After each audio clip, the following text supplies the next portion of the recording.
it is always my favorite thing to share with people, Ebbinghaus's forgetting curve.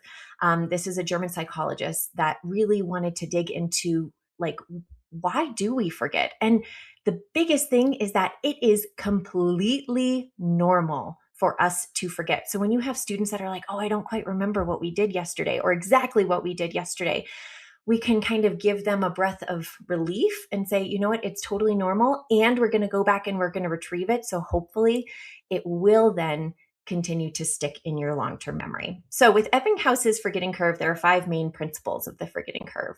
First and foremost is that memories weaken over time. It's just what it is. It's also my favorite thing to tell people when I'm giving professional development and saying, unless you actually work at retaining the information you are learning here, there is a chance that you aren't going to remember a lot of it. And that's okay. But now that we know that we need to actively remember, we can. The next one is that the biggest drop in retention happens very soon after learning. And before I end up covering up Ebbinghaus's forgetting curve, if we see on day 0 where we're immediately learning something, it is 100% retained and remembered.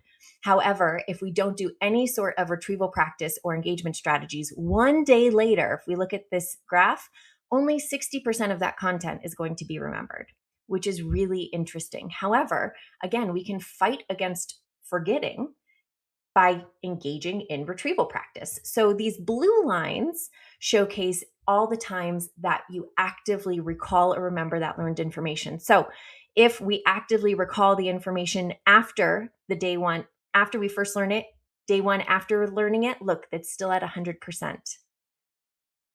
And then day 2, it might drop to 60, but that's only if we do 1 retrieval practice. We do 2 retrieval practices, day 2, we're back up to 100, right? So we just want to make sure that we're giving active opportunities for students to remember. The third one is that it's easier to remember things that have meaning. Shocking, right? If we are actually engaged with the content, we find it interesting.